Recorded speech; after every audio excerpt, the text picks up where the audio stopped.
our enemies? How do we love people who are against us? Because that would be my understanding of an enemy. Yeah, yeah. Someone who is blatantly against you. How would you love someone like that? I'm gonna ask you that question, and I will give my interpretation on it. Um, my defining of enemy is different. And I'm not talking about the inside of me.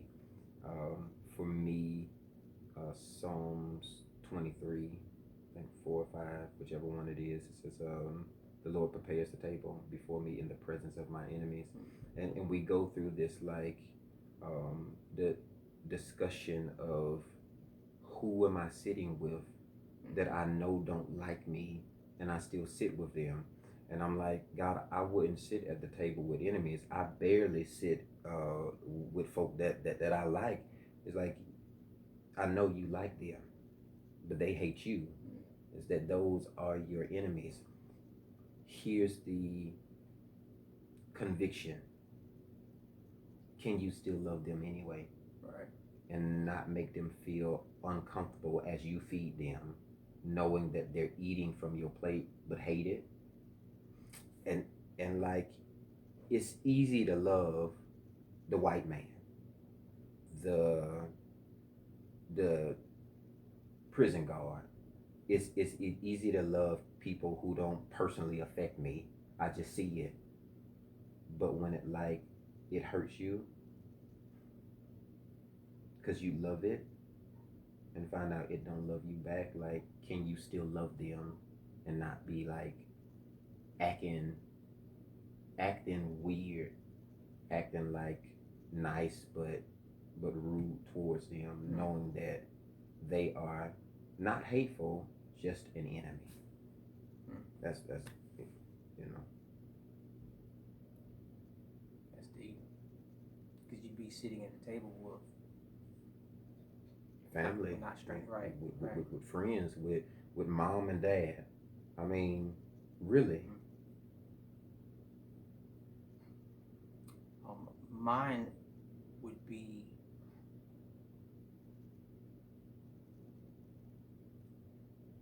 loving all those who oppose me in the detriment to me of my death or my lacking of salvation or my lacking of taking care of my family, whether that be friends, family, enemies, strangers, whoever. Um, can I, how do we look past their actions and realize that it's not them, that they are being used, manipulated in the spiritual realm, that is could be for a test of mine, could be to strengthen me, could be um, to show them a different light, a different way of how to love and how to accept and how to deal with people. Um, so knowing that um, that I can't hate them, knowing that I can't hate them, that I have to, in so many ways, accept the fact that they look at me this way, the fact that they want to see harm, my demise, um, the downfall, the destruction, the whatever the case, it's not good. They would call me out of my name. They would call me everything but a child of God. Um, Even people who would seemingly be in the church or a believer, um, not like me or see that um, that no good comes to me. Um, just learning that it's bigger than me, it's bigger than them, that it's not them. That is why the scripture says we fight not with flesh and blood, but with uh, principalities, the ruler of the darkness in high places. Um, that this stuff is not me. Spiritual wickedness. Right. That is why God would say, put on the full armor and stand on his word. Stand there. We can't always go and combat or fight things, because a lot of times we don't even know what we're fighting. We're fighting against things that we can't even see on this side, because it's not on this side. They're being used because they took their armor off. That's why we say we can't even take our armor off at home. Yeah. It's not even a personal attack, but it is a personal attack. The person may not even know that they're doing certain things, but they are. And you can't tell them or say to them, hey, why are you doing this? Why are you doing this? Because they don't even see it. So like the person you're talking to, they're not responding in knowing of what they're doing. They're responding of what are you talking about? I'm not doing anything. So just realizing, I guess, it is bigger than me. Well, I want to say, highlight just what you would end with is bigger than me. And the starting of it is, but I say unto you, love your enemy. Enemy. We like reflect upon the issues that are at hand, but not the issue that is my hand. That, like, I know it's like amidst us to love somebody who hates you. Fine, love your inner you. Where, like, the conviction comes in, because if I love me, I can love everybody else. Because you can't love if you hate on the inside. Right. You say the verse, for we wrestle not against flesh and blood, but against principalities, wickedness in high places. I think it's the mental stage of where I defeat me because I haven't learned how to love me. But putting on the full armor, you know, like, armor, it's not for the outside of you, it's for the inside of you. So that you'll be able to stand the wiles of the enemy. Know that everything inside of you wants to lash out. Like, can you love you by suppressing you? All right. Can you love you by blessing people who curse you? Can you love you by doing good to them that hate you? Can you love you by praying for them who despisefully use you, who would kill you, persecute you, make you feel bad? And, like, I know forgiveness is personal. It's for me to set me free. I don't need to forgive you, love you, not hate you for you. I do that to protect the inner me. So that it don't get the best of me, the wiles of me betray me. And, like, I know one of the things you helped me see a while ago was one of the largest tactics of the enemy is convincing the world that he did not exist. I think that is beyond true. That we'll never see him and be looking at him every single day. Right. I think until we can learn how to take responsibility for, like, our own actions, our own downfall, then we'll always be bringing up the enemy, not even knowing I am still condemning me, but still not taking responsibility. Love you by doing everything for them, not for them, because you love you. So I'll forgive you. If you accept it or not, I forgive you. It's I don't cuss at you. I bless you.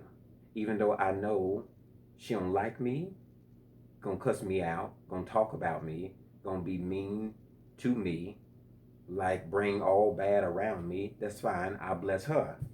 Not for her to be blessed, but because I learned to guard me, because I love me. Because above all else, you're supposed to do what? Guard your heart. Right. Different, but So in I that, saw that. right. So in that, the putting on the full armor would be caging the inner me, would Yeah, be making yeah. sure that he cannot come out and Taming lash it. out against Yeah, anything or anybody. So it's like no matter what happens, you strike me. I've got the full armor on. I've caged the inner me, the inner me. The way now I'm like, you know what? You did that out of anger. I'm not even worried about it. Um, let's sit down and talk on why you did that. I'll give you some space or whatever. So yeah, that's big. That's deep. That's and just one more. Um, um, Enemy for the wiles, right? So that you'll be able to stand the wiles of the enemy. If the inner you, change on the text, if the inner you is the spirit you, the breath of you, the God, it's the good part of you, cage it so that I'll know that if I'm not influencing you, you have it so deep inside of you, caged up in you, that even when you can't hear the spirit, you're still responding out to God. You can can you love them when nobody else is around you? Do you cuss them or cuss with them, or like conform, confront, condemn them when like there's nobody else around to record you or hear you? Are, are we being like enablers? Or are we like demonstrators to like this is the power that's inside of me? And no, it don't influence me, but I'm so natural in it that like I can perform even if I don't hear it. right. Where like there's times where we're so tapped in, where it's like we can be joking and still connect, and still pour and be in a sinful room filled with like people who don't know him seemingly, and then like at any moment the word comes up unashamedly, and it's just natural because it's caged deep down. It says hide the word in your heart. And if you train up, then when you need it, wisdom springs up because he is like the everlasting well deep down inside you. That's why you didn't give up on hard days. That's why when the enemy tried to come and take you, you weren't persuaded to do it. That's why when everything stood against you and the storms would raise to you, that's why when the waves would come in and be everything that would call you through, that would be like the absolute end of you, not God having raised the standard, but you stepping up on the standard, being like, God is already caged inside of me. He has, you said, it's bigger than me. It's bigger than me. Everything I can't see. That's why I survived. That's why last week you ain't died. That's why you gonna thrive through it and keep on growing to it and keep overcoming it, because he's bigger inside of you. Right. It's not so that folk can see it. It's personal because it's in you. And no matter what he throws at you, you keep finding a place of like, I'm sinful. Absolutely. Don't look at me. Look at the one who's behind me, who's in me, who's around me, who called me. So if people get slated, let them do. Let them get slanted because they can only see you. But anybody who can connect to the realness can be like, bro, everybody fall. If everybody messes up, we've all sinned. Everybody is imperfect, but connect to the greater man that they can't see, that you know is inside of you. Right. And like cage him, hide him in your heart, and know that when I need him, even though I've been bad, he's still been good. Even though I've been loose, he's still been caged. And he'll sit there. What was it you said? If we invite him into the house, don't tie him to a room. Right. But no, he'll stay there and he'll wait. He'll wait for as long as it takes. You know why? Because he's not tied to time. And he's like interpersonal, but he's in a prison. To whatever you would condemn him to be or condone him of, God either reigns or rests. Hide him in your heart. Love your enemy, both in and outside.